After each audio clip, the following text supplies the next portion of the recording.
Hello, everybody, and welcome to the Surely You Can't Be Serious podcast, discussing and debating the iconic and the forgotten of 80s and 90s pop culture, with your co-hosts, James D. Graves and Jason Colvin. All right, let's do this. Oh, don't you?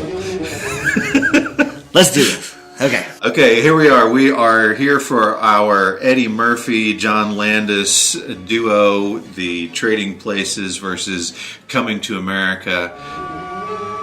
Looking good, Jason. Feeling good, D. Let's do this. All right. Remember to follow us on Twitter at Shirley Podcast. Right, or follow us on Facebook at Shirley Podcast. If you want to, you can email us, shirleypodcast@gmail.com. That's right. We'd love to hear from you. So interact with us. Tell us how we're doing. Tell us what you agree with. Tell us what you disagree with. Tell us where we're way off. You know, we had somebody say something once, and it made me think of my history professor in high school. He started the whole class, first day of class, he's like, I might tell you something that's not accurate, but you have to figure that out. I was like, wow, okay. We research these things. We're not experts in anything that we do, in anything that we're talking about, but... We do research them. We do, yeah. So, but if we get something wrong, call us out. We like it. That's right. Let's hear from you. Yeah, for sure. Okay, so we're going to talk about Eddie Murphy, who I was listening to Delirious on the way over here today, and my gosh, the man is so freaking funny. I wish he would do stand-up some more. It's been almost 30 years. Yeah, I think Raw was the last actual stand-up he did, right? And it was only 3 big show stand-up things that he did. The first Eddie Murphy, then Delirious, and then Raw. Wow. But that's where he got his start. You know, he started off in stand-up. He was the kid who didn't want to go outside and play. He wanted to stay in and watch TV, which is kind of me, too. He started doing stand-up when he was 15 years old. That's incredible. My son is 15. Yeah, to imagine them up on stage. Although, Brock, I could actually see him up on stage delivering some pretty cool Brock. Stuff. Yeah. Get it together, man. Start working. He's hilarious. So he starts that, and then somebody says, hey, you know, they're looking for a black guy over at Saturday Night Live. You should go audition for that. And he didn't really watch Saturday Night Live that much and just thought it was, whatever. Right. But then he thought, oh, maybe it'll be good for my stand-up. Good for him. Yeah, get me out there and I'll get some better stand-up gigs, and then as it turned out, it was opened a whole lot more doors than that. When he was on Saturday Night Live, it was clear right away that this guy is going to be a star. Absolutely. Well, and I can understand his reaction to Saturday Night Live at that point because Lorne Michaels had left the show, and Saturday Night Live sucked. Right. I mean, this is the early 80s, and they were awful. Well, they had lost Chevy Chase. They lost all of Gilda Radner. All these people had left. Yeah. And so when he comes in to do the audition, the audition is an old bit from the 70s with Chevy Chase and Richard Pryor, where they do the word association game. And, you know, we're a family-friendly podcast, so we can't do it. But Chevy Chase is using these racial slurs, and Richard Pryor is supposed to respond with, the word response, and all he could do is say honky, and dead honky. Yes, when he throws out the N-word, Richard Pryor's like, dead honky. And so Eddie does that with Joe Piscopo as his audition piece, and he knew the bit because he loved Richard Pryor, and of course he nailed it. And he saved the show. I mean, yeah, he if really it wasn't did. For him, I don't know that Saturday Night Live would still be a thing. It definitely got that boost it needed at that early stage when it could have died. Yeah. Yeah. Right. It was the reason people started watching again, I think. So cool. So we're going to talk about Trading Places from 1983. Yes. Which is an Eddie Murphy, Dan Aykroyd movie. Right. And Coming to America, which came out on July 4th of 1988. Yep. This is interesting because Trading Places is Eddie Murphy's second movie. Yeah, his first movie was 48 Hours with Nick Nolte. Mm-hmm. He had gotten that piece because his agent was dating the guy who was going to make the movie. Wow. Yeah. So the rumor was that they had just seen him on Saturday Night Live and got him from that, but it was actually like he had a really inside Nice. deal on that one. You know, the scene that stands out in 48 Hours to me, Eddie Murphy-wise, if you'll remember, he takes the cop's badge. Eddie Murphy is a con. You know, they get him out of jail for this. Right. And he goes and he says, I'm going to take care of this problem. He takes the badge, gets his cowboy hat, and goes into a honky-tonk. Well, look, Hoss, you start running a respectable business, and I won't have to come in here and hassle you every night. You know what I mean? Oh my gosh. And that scene is Kills. unbelievable. Yeah. Yeah, at the point that scene finishes up, like people in the audience were standing up and cheering because he was a straight. I mean, he was still funny. You can't be Eddie Murphy in the early '80s and not be funny, Right. But that was more of a straight piece for him, Right. straight acting. You know who wrote that scene? Who? Our friend Steven D'Souza. Oh, right, from Die Hard. He wrote Die Hard. That's right. Yeah, I mean 1,000 movies, but yeah, that's Right. But yeah, that's our, of course, favorite of his movies. We could get into that a little bit later. I have a feeling. Sure, yeah. Okay, so Trading Places are released June 8th, 1983. Just take those old records off the shelf. All right, so current events, right? For me, just kind of a little fashion thing. Swatch introduces their first watches. Oh, I had a Swatch for years. Yeah. Years. Really? I was still wearing Swatches into the 90s, yeah. You want to hear my Swatch story? Yeah, sure. I bought with my own money what I thought was a really cool Swatch watch. Yeah. I didn't really know. My friends are like, hey, Swatch is the way to go. I go to the store, buy a Swatch. I like it, looks cool, bring it to school the next day. Hey, guys, check out my Swatch. They're like, why'd you buy a girl's one? I'm like, what are you talking about? The little ones were girls. The big ones were boys. That old time of rock and roll. You want me to do the plot overview of Trading Places? Yeah, go for it. All right.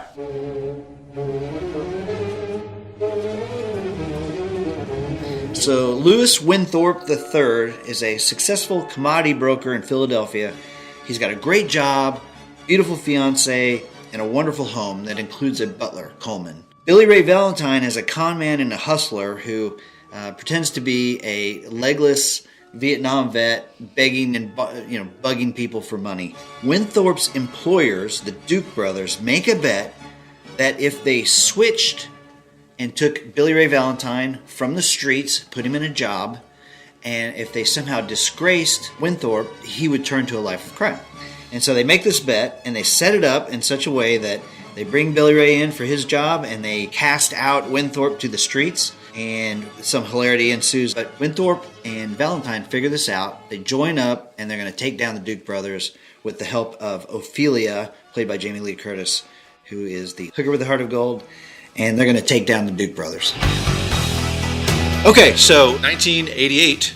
That year, I can remember so clearly. We were so excited because Mike Tyson was redefining what it meant to be a boxer. I mean, he was just unbeatable. Oh my gosh, vicious. And I played plenty of hours of Mike Tyson's Punch-Out on my Nintendo. Yeah. But we had a big event. It was, I think, maybe pay-per-view. It was coming out the first time, or maybe this was on HBO and we didn't get it at the time. But he had a fight with Michael Spinks, and I can remember going there where it's a big party. There are several people there. We're all guys ready to go. I'm going with my dad, and the fight's about to start. I'm thinking, okay, I'm going to go grab a Coke real quick. I grab a Coke. I see some chips. I come back in, and the fight is over. He had knocked Michael Spinks out in 91 seconds. Oh, I remember that too. That was amazing. This is a time when Mike Tyson, I mean, this was a huge match. I mean, I thought at the time, man, these are two big boys going to duke it out. Yep. Turns out there's only one big boy. Yeah. And he was big and bad. Yeah, he was. All right. So I don't know if you know this, Dee, but on Christmas Eve of 1988, terrorists take over the Nakatomi Plaza Tower. Oh, I was gut wrenched at that. I was watching the news. Just kidding. Shots fired.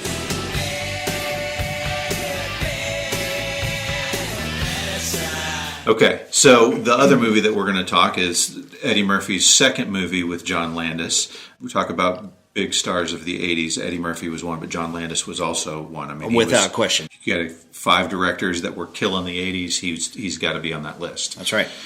So they do the second movie together. The premise, I'll do the plot outline for Coming to America.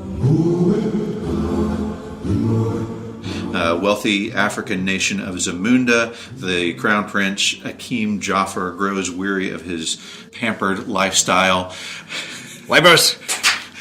And he wakes up on his 21st birthday. I tell you, I want to get, I know I'm supposed to be running through the plot here, but I want to get the music. I don't need the band. I don't need the orchestra, because that'd be a little expensive. But that music, if I could just wake up to that music every morning, every day would be better. Good morning, Your Highness. So it's his 21st birthday. It's the day he is supposed to meet his bride-to-be, who he's never met before. But this is an arranged marriage. And despite the fact that he lives without any want in the world that goes unmet, he is unhappy that he has to marry this woman who he has never met. And then after meeting her, though she is beautiful, she is completely complicit to every whim that he wants. Whatever you like. So he decides to go find himself a bride in a place where people don't know who he is. And where to go to do that is America. Where better than Queens? Queens. And so he and his best friend, Simi, go to Queens. They pose as poor African students. They get a job at the local knockoff of McDonald's called McDowell's because Prince Akeem has grown enamored with the McDowell's owner's daughter, Lisa. The hilarity ensues. Ultimately, the king comes and tries to put an end to this crazy idea that he would marry some American girl, and ultimately they are reunited at the end of the movie. Great movie. Two great movies. Very, very enjoyable movies. The budget, let's just talk about that. They were both big hits, right? Okay. Trading Places was the fourth highest grossing film in 1983 behind Return of the Jedi, Flashdance, and In Terms of Endearment. So it's a big movie. The budget was $28 million and it made $90 million. Similarly, Coming to America, a big hit from 1988. The budget was $39 million and it made worldwide $288 million plus. Huge movie for Eddie Murphy. We want to go through the actors, actresses, let's directors? do this. Let's start talking about the actors. Obviously, Eddie Murphy is in both of these movies. Eddie Murphy, for a moment, he made 48 Hours. Yep. He made Trading Places. He made Coming to America. Our younger viewers and listeners may recognize his voice from Shrek. Right. He plays Donkey in Shrek. Yep. I like that boulder. That is a nice boulder. He was in The Nutty Professor, Norbit, The Adventures of Pluto Nash. Have you ever seen that movie? I have not seen that one. I can tell you that he received a Golden Globe nomination for his work on 48 Hours, Beverly Hills Cop, Trading Places, Nutty Professor, and for Dolomite. He ultimately won the Golden Globe for Dreamgirls. Dreamgirls, right. You know the only movie that he turned down that turned out to be a hit that he regrets not taking the role? I thought this was really interesting. Who Framed Roger Rabbit? That's right. I never even knew that. Yeah, the guy who went on to do Shrek had proposed it to him before and said, hey, you should do this movie. He's like, cartoons, I don't want to do that. Right. And when Who Framed Roger Rabbit became the success that it did, he was like, Whoops. Not going to refuse one of those offers again. And that's how he got Donkey. Nice. And Roger Rabbit came out summer of '88 as well. All right, Dan Aykroyd, who you'll remember from Saturday Night Live. Right. Blues Brothers. Yep. Ghostbusters. Yep.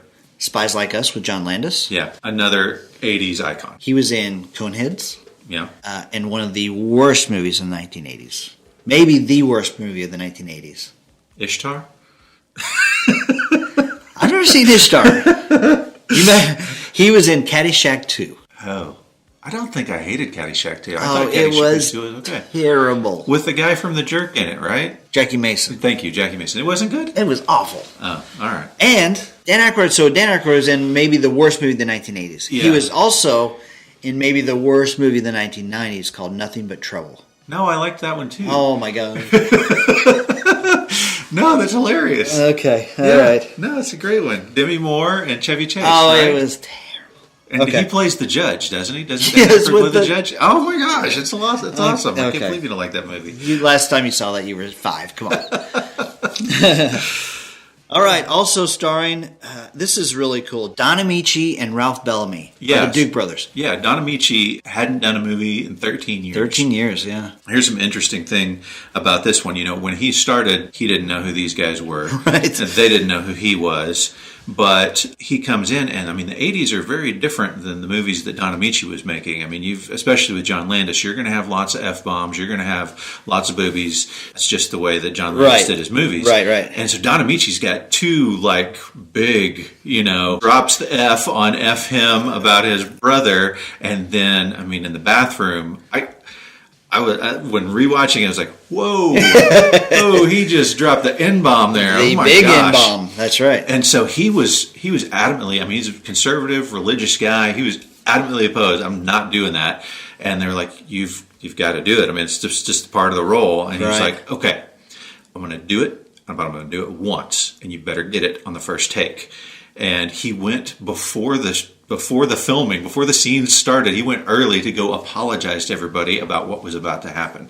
But he didn't hold any punches on it, man. He delivers it hard. He does. You're just like, holy smokes.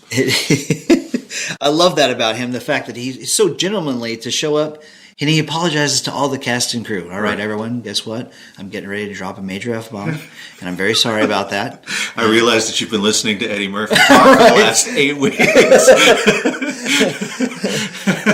All right, everyone. I know that there are young people who like to cuss, but that is not me. So Don Amici then, this is kind of a comeback role for him. Yeah, The next movie that he did was Cocoon, and he won the Best Supporting Actor Oscar from that movie. So cool. Good for him. Ralph Bellamy kind of got a boost off this, too. He ended up doing Pretty Woman. Yeah. He's not related to Bill Bellamy. Thanks for clearing that up for us. Okay, so here's that secret thing I was going to throw in. If you have any idea who Bill Bellamy is, which you should, just tell me, post a picture of Bill Bellamy on our Twitter feed. Say, @ShirleyPodcast on Twitter, post a picture of him. Or if you're into Facebook, post a picture of Bill Bellamy on Facebook, and we'll give you a shout out on one of our podcasts. That dude has gone away. I don't know what he's doing. I don't know either. He was a big thing there for 5 minutes. Yep.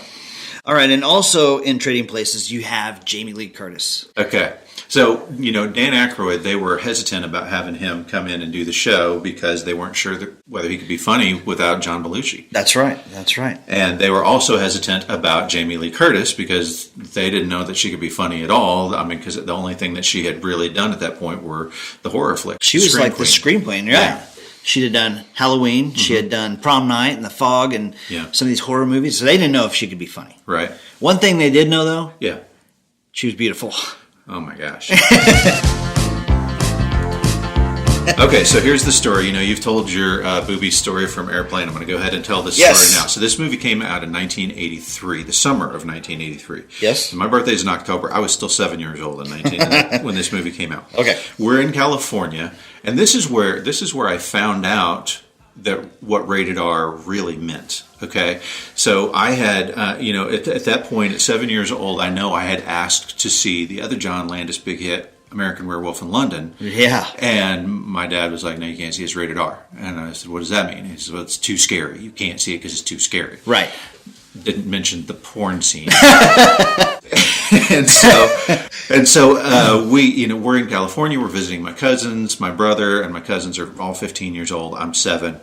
The parents are about to go out, and they're going to go see Dr. Detroit, that has Dan Aykroyd in it, which was a big bomb for him. It was a stinker, yeah. Fortunately, these movies came out at the same time, or he might have been shot. But they're going to go see it, and I was like, "Oh, I want to go." And they're like, "You can't go. It's rated R." And I was like, "I won't be scared. It doesn't look scary at all." I'm not sure how this movie is scary, but okay. And so then a couple days later, my cousins, my brother, and I go to the big multiplex theater in California, and we buy tickets for Snow White. And then we proceed to go in and watch Trading Places. When? National Lampoon Vacation. When? And Risky Business. Okay. Like, I got no parent putting their hand over my eyes. Nobody's saying don't look. And so all of a sudden, in one day, I am exposed to Jamie Lee Curtis's boobies, Rebecca De Mornay's boobies, and Beverly D'Angelo's boobies. And it was quite a day for me. That's a glorious day. Oh, my gosh. Yes. Dude. Those are three big time girls from the 80s, man. I was a changed kid at that point. Wow, that's awesome. All right, so let's switch over to Coming to America. Okay, sounds good. All right, so we covered Eddie Murphy. The co-star with him was Arsenio Hall, Right. who really hadn't done a whole lot. He had been in a little bit of John Landis's movie, Amazon Women from the Moon. Have you seen that? I love this movie, and I haven't seen it in a long time, but I know it's like a Kentucky Fried Movie, right? It's different skits, and his skit opens the movie. Arsenio Hall does, and it's hilarious. Okay. So he and Eddie Murphy come to meet in kind of a weird way. I haven't gotten a good story on this, but it's kind of the way Eddie tells it is he's flipping through the channels and he sees himself and he's like, whoa, I don't remember doing that. And he goes back and it's like, oh, that's not me. That's Arsenio Hall. And Arsenio Hall not having done anything, it's really surprising how big his part was in this movie. I mean, he is the other star of the movie. Oh, without a doubt. And John Landis actually commented that if the studio had known how large this part was, they never would have gone for Arsenio Hall. And so both he and Eddie have this thing where they play multiple parts in the movie. Okay, and so that actually was a way that Eddie got the studio to buy in on his script was, hey, I'm going to play these multiple parts. He had done all of these characters when he was on Saturday Night Live, but all of his movies up until that point had just been like him playing one character, and that was it. And so he does all these parts, and he and Landis are tossing around ideas for different parts, and they come up with the old Jewish man Saul. John Landis tells it like this. He said that back in the early 1900s, a lot of Jews got their famous by doing blackface. So this would be like the flip of that you are going to go and play this old Jewish man. And Eddie Murphy's like, yeah, except look at me, how am I going to be a white man? Right. And so at that point, John Landis says, well, I know Rick Baker. Rick Baker. So here's a little history on John Landis and Rick Baker. John Landis was the first one to use Rick Baker in anything at all. And for those of you listening who don't know, Rick Baker is the guy who did all of the makeup for American Werewolf in London, for the Star Wars movies, for he's the Michael Jordan of he dominated. So John Landis had worked on Planet of the Apes, the first go-round back in the 60s, had worked on it, and went to the guy who had done the stuff for this idea he had for a movie called Schlock. Schlock was supposed to be like a parody almost of this movie called Trog, which had come out a little while, which was short for troglodyte, and which was absolutely terrible. And he wanted an actual bad ape costume to wear, and so he goes to his friend who had done Planet of the Apes, right. And they're like, yeah, I can do one of those for $100,000 for you. Well, okay, the budget for the movie is $60,000.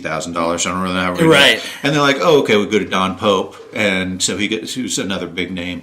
And he goes to him, and he's like, oh, yeah, I could do it for you for only $80,000. I'm like, okay, I guess I don't know what to do. I'm going to have to figure this out on my own. But as he's walking out the door, the Don Pope Jr. comes to him, hands him a card, and said, hey, this kid was in just a little while ago. He's really good. Give him a try. And he has this card. It's Rick Baker's business card, and it says, Rick Baker, Monster Maker. I love it, man. That's so cool. So he calls Rick Baker up to come do the makeup for Coming to America. And, obviously Eddie Murphy plays several characters, but the one with the most detailed makeup is Saul, this old man. Mm-hmm. And this old white Jewish man. Yeah. So Eddie can do the voice, right? And so the thing is, can we sell a look? And Rick Baker actually models him after his father-in-law, who is a double in the movie. You can actually see him. Yeah, on the scenes where Eddie Murphy is the barber, you still have Saul that you can see behind his shoulder. You can tell it's not the same guy. Well, it's the guy that they modeled Saul after. Yeah. All right, so other people in Coming to America, James Earl Jones. Yeah. Who you may recognize as the voice of Darth Vader. Yes. Who actually has a line in the movie. Yeah. I'll deal with him myself. Yeah, it's a throwback to... Leave them to me. I will deal with them myself. Yes. Yeah. Love it. He was in Conan the Barbarian and The Sandlot. Yeah. I mean, he's been in tons of things. But really, he's known because he has this great voice, right? Yeah. Well, yeah, I mean, he's a fantastic actor all around, but everybody knows that voice. It's unmistakable for sure.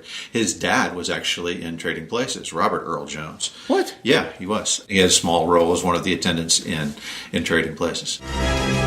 So James Earl Jones. Then you have John Amos, who is well known for his role in Good Times. Right, yeah. TV show from the 70s. Yeah, and then also really well known for his role in Roots. Yeah, he plays adult Kunta Kinte. You're right, which comes up in the movie, of course. Kunta. Yeah. It's Kunta Kinte. You know, Kunta Kinte. That's right. He's one of the bad guys in Die Hard 2. Oh, wow, yeah, that's right. He was one of the army guys. He was the leader of the kind that's of right. rebel the Special army group. Forces, yeah. Yeah. Interestingly, with John Amos, he had done a bunch of stuff. He was a Golden Gloves boxer. He was a football player, had played for the Canadian League, and eventually got dismissed from that. And he's kind of figuring out what to do, but has an agent. And they say, hey, you want to go do a singing McDonald's commercial? And he's like, sure, whatever. Yeah, really. Grab a bucket and mop. So he goes and does this singing, dancing, get a mop, get a bucket commercial with Potsy before he's Potsy from Happy Days. And it ends up being one of the best McDonald's commercials ever. And then, of course, he goes on to own his own McDonald's. That's so awesome. A year or two, I make assistant manager. And that's where the big bucks start rolling in. All right, sweet.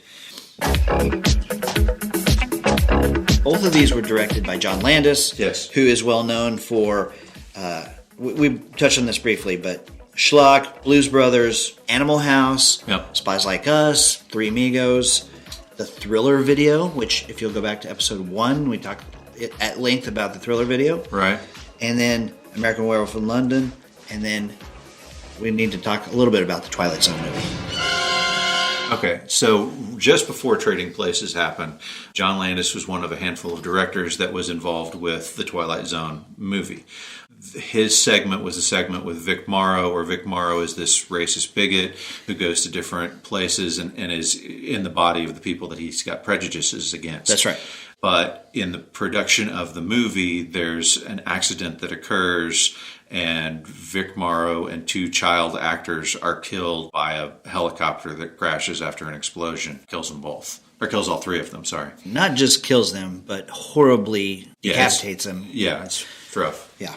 So at that point, I mean, he's dealing with that while he's making some of the best movies anybody's seen in the 80s. It's kind of crazy.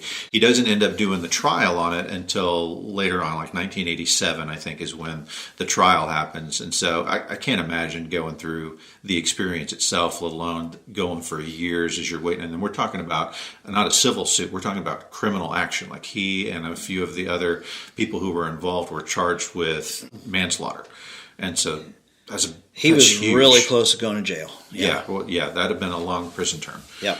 And as it turns out, Eddie says, this is the reason that we didn't get along. I'm coming to America. Now, John Landis gives a different reason why they didn't get along, but Eddie says, he was mad because I wasn't there and supporting him during his trial. Yeah. And so he tries to, treat me like a little kid, like I was back in Trading Places, and I'm not a little kid anymore. And so eventually it comes down to John Landis saying something, and Eddie kind of angrily but playfully puts him in a chokehold, and then when John Landis tries to playfully, grab his crotch, Eddie tightens and cuts off his hair, and he runs off. It escalated really quick. Right, yeah, it was bad. And it turned ugly, yeah. Yeah, I mean, they were not happy with each other as human beings after the show. They're both very happy with the movie, obviously, but Landis, on the flip side of that, said, yeah, he went from being this, super kid to this pig-headed jerk, a-hole is the word that he used. Yeah.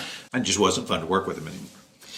But eventually they reconciled. They did reconcile, but here's the interesting thing to me. In 1990, Playboy magazine interviewed Eddie Murphy. Yep. And his quote was, listen to how harsh this is. Yeah. Vic Morrow has a better shot of working with John Landis than I do. Ouch. That's rough. And then Beverly Hills Cop 3 comes out in 94, so yeah, they buried the hatchet apparently. But yeah. Maybe it's unfortunate if you've seen Beverly Hills Cop 3. It's not good. Yeah, interesting. We're talking about John Landis being this huge rock star of the 80s. He's got several hits before, but Trading Places was a huge hit to catapult his career. Does a bunch of great movies, then does Coming to America, and then none of anything that he's done after that have I thought is good. Nothing. All right, so composers real quick. Trading Places has Elmer Bernstein, our big buddy Elmer Bernstein. Elmer Bernstein, from the key Airplane. to the Kevin Bacon game. Yeah, that's exactly right. Yeah, so Elmer Bernstein had done all of these great movies back in the 60s and had been out of it for a while, and then John Landis brings him back in with Animal House, and then he starts doing all of these other great movies again, including Ghostbusters. Caddyshack, Spies Like Us, To Kill a Mockingbird, 10 Commandments. Yeah. He's all over the place. Yep. So the movie Trading Places starts off with this music from The Marriage of Figaro. Yes. Which is fantastic because it not only does it kind of set the stage, it's kind of the Masterpiece Theater type of sound where you're seeing the regal Dan Aykroyd getting ready, and then his butler, who's played by Denham Elliott. Right, who you'll remember from Raiders of the Lost Ark. Another throwback. Who, by the way, on this one, in the scenes that he's in, he's always funny. Like, he's just quietly funny. And the second director on this thing, they would do a take where he would have to walk through a door. And he said every single time he would do something different. He had some other business, some other thing that he was doing different, and it was funny every single time. So he goes to him after the takes and he says, Mr. Elliott, how are you funny over and over with different stuff every time? And he says, my boy, when you have parts as small as these, you learn to make something out of them. That's awesome. He's great. He's great. He's great as Marcus Brody in Raiders. So I've completely derailed the conversation about the soundtrack. No, it's fine. It's fine. Coming to America's composer is a guy named Nile Rodgers. Does that ring a bell with you? No. So you may recognize his face. He's kind of a familiar looking person. Right. But if you listen to 80s music at all, you know who this guy is. Okay. He did The Reflex by Duran Duran. Oh, wow. Yeah. Like, produced it, right? Yeah. He produced Let's Dance by David Bowie. Okay. He was in the pop band Chic and their song Good Times. Good Times. And he produced Madonna's first album. Lucky Star, Borderline, Holiday, and he does a fantastic job with this soundtrack. They wanted somebody who could do the African style music, which he does kind of this long, The Lions Sleep Tonight in the opening credits, which is great. Right. It's by the group Ladysmith Black Mambazo, who you will remember if you listen to any of the Paul Simon songs from that era. Graceland. Yeah. They're a great musical group. And I noticed, I don't know if this is right, I haven't researched it all, but as you're listening to the opening version of The Lion Sleeps Tonight, there's a little part where it sounds like they've inserted one of Eddie's laughs in there. I will play it for you here.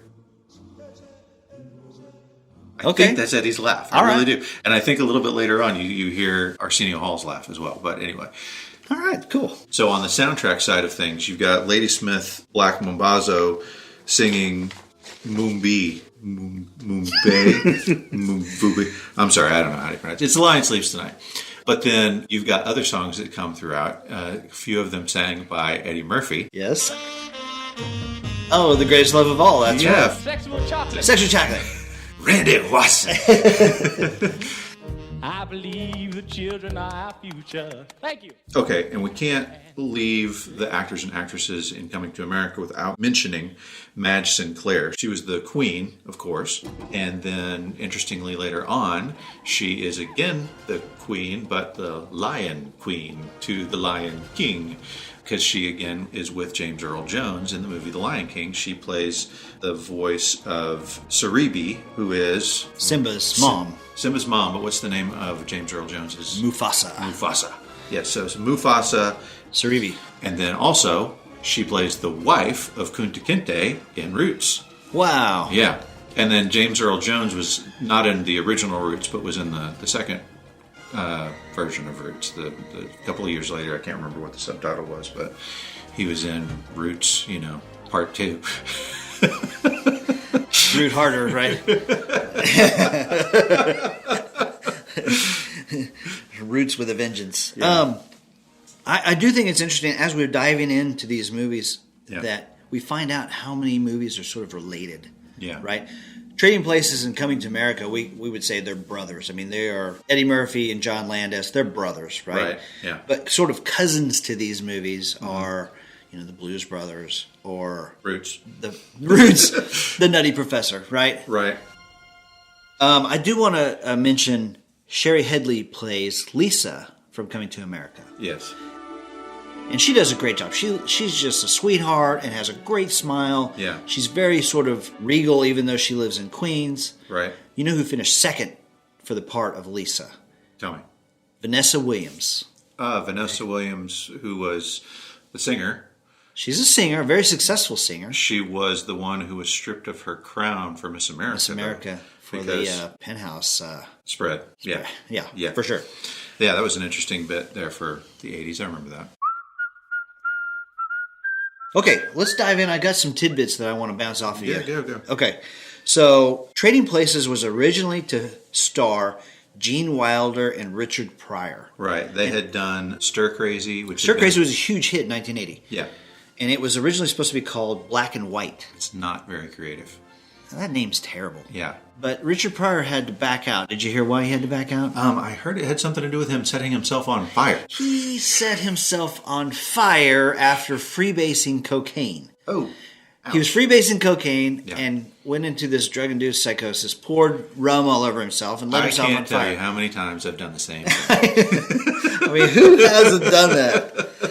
Oh, man. So yeah, when Richard Pryor was out, I mean he had like only a 30% shot of making it through that. They didn't know if he was going to live. And he was a little twitchy after that. I can remember. I mean, I don't know if it was the freebasing the cocaine or the being on fire, but he wasn't the same guy after that. No, but he actually references that in one of his comedy stand-up routines, which make fun of yourself, and people laughed, and they kind of endeared him to him. It's one of my favorite lines from Scrooged, where Bill Murray thinks that the waiter is on fire and he's not actually on fire, and everybody else is confused, and he grabs the bucket of water and throws it on the waiter, and the waiter's looking at him like, what? And he goes, I'm sorry, I thought you were Richard Pryor.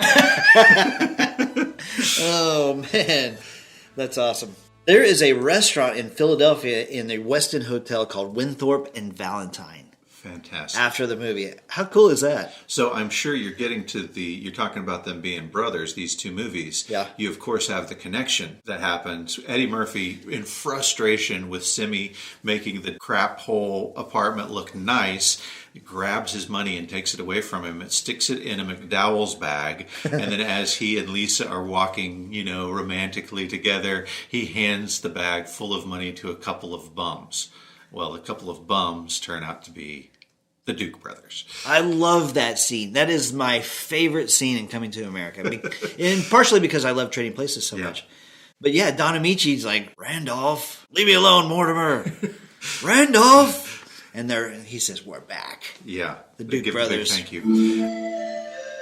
Okay, so I'm going to derail us. So this is, people talk about movies that are important in Black history, and this movie just doesn't come up, but it should. I mean, this is a movie that there are only 3 speaking parts for white actors in this movie. Are you talking about Coming to America? I'm talking about Coming to America. Okay. Only 3 speaking parts in this movie. One is Randolph Duke, the other one is Mortimer Duke, and those parts are obviously pretty small, and the other one is Louis Anderson, who is hysterical in this movie, but he's also not got a particularly big I'm washing lettuce now. Yes.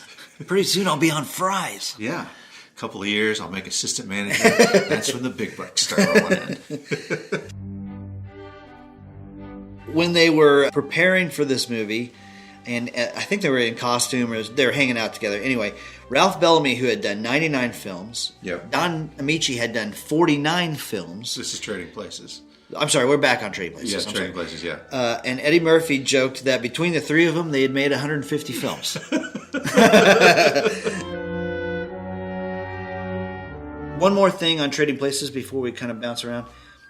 This movie is more than likely based on what's known as Silver Thursday. Okay. I don't know if you're familiar with this, but March 27, 1980, the Hunt brothers from Texas tried unsuccessfully to corner the market in silver. Oh, okay. And when the time came and they had to come up with $100 million, they didn't have it. Right. Kicked off the market. So that's the end scene of Trading Places. And so obviously, this movie is based on a couple of old storylines, the Pygmalion, My Fair Lady storyline, where you take somebody from the gutter, the Cinderella story. You take somebody from the gutter and you pass them off as a sophisticated, elite type of person. It's done in that one. And then it's also based on the Mark Twain, The Prince and the Pauper, where the prince trades place with the pauper, and the pauper takes over as prince, and it's that whole same storyline. Even a line in the movie, it's very original. But, they do an entirely different thing with it. The same story is covered in The Three Stooges, if you've ever seen Hoi Polloi. Hoi Polloi, yeah. Starts out with a couple of rich guys talking about how they can take people from the gutter and pass them off as rich people. Yes, they turn the Stooges into gentlemen, or try, actually. Yeah, yes. Let's talk real quick before we get into the plots, get into the details of the movie. There are a couple of actors that appear in these movies in very small, non-speaking or one or two line parts. In Trading Places, you get Giancarlo Esposito, who, if you've seen Breaking Bad, he was the bad guy from Breaking Bad.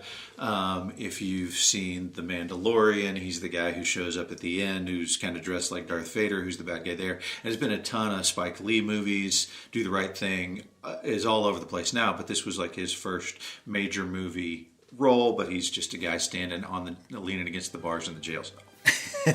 And then also, in that same scene, next to Eddie Murphy, is the guy they called Durag Lenny, played by Clint Smith, who's a friend of Eddie Murphy's. He'd been in a couple of Saturday Night Live bits. Okay. And then Clint Smith, of course, also appears as the third barber in Coming to America, that boy's good.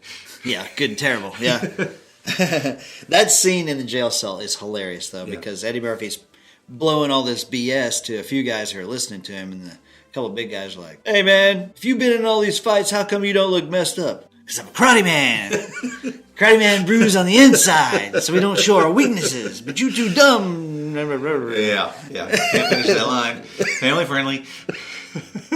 Family friendly. That scene is so funny. And then Clint Smith backs him up. Yeah, you too dumb. Yeah. So. Yep. You know who was originally supposed to be the king in Coming to America? No, I don't know. I'm bouncing all over. No, that's fine. They wanted Sidney Poitier to be the king. Oh, I did know that. And that would have been wrong. He's too serious. Like, James Earl Jones can pull off the comedy somehow. Right. But I've never seen Sidney Poitier be funny in my life. Sidney Poitier definitely could do the regal, but not the funny. And James Earl Jones actually wanted the part of McDowell. He Cleo, wanted the Cleo McDowell. He wanted the John Amos part. So here's an interesting bit. This is a scattershot show today. Let's do it. So the interesting bit about McDowell's is, they went to McDonald's to say, hey, is it okay if we do this for the movie? Because they didn't want to get sued, of course. Right. And so McDonald's actually said, yeah, I think this is a good idea. Yeah. They were like, yeah, go for it. You can do it. We actually want you to kind of emphasize how hard we're going to be on anybody who tries to steal our trademark ideas. And so that was kind of a theme of the show. But then the corporate office forgot to tell the local franchisee. And so when they show up to the old Wendy's that's getting renovated to make it into a McDowell's, the local franchisee shows up with his lawyer, and they're taking pictures just like the guy in the movie. That's right. And we're going to sue your sack off. Yeah. They got the golden arches. Mine is the golden arcs. Now, see, they got the Big Mac. I got the Big Mick. We both got 2 all-beef patties, special sauce, lettuce, cheese, pickles, and onions. But they use a sesame seed bun. My buns have no seeds. Our buns have no seeds. But as he delivers that line, which is already funny, he smacks the door into Louis Anderson, who spills the Coke all over the floor. It's hysterical. Yes, that is super funny. On Coming to America, we're bouncing back now. Wait a minute, we're still on Coming to America. We're on Coming to America. All right. The dance scene at the beginning during the wedding. Yes. Okay? You have this big, magnificent thing, the wedding. She's your queen. Right? They have this big dance routine. You know who that was choreographed by? I do. Paula Abdul.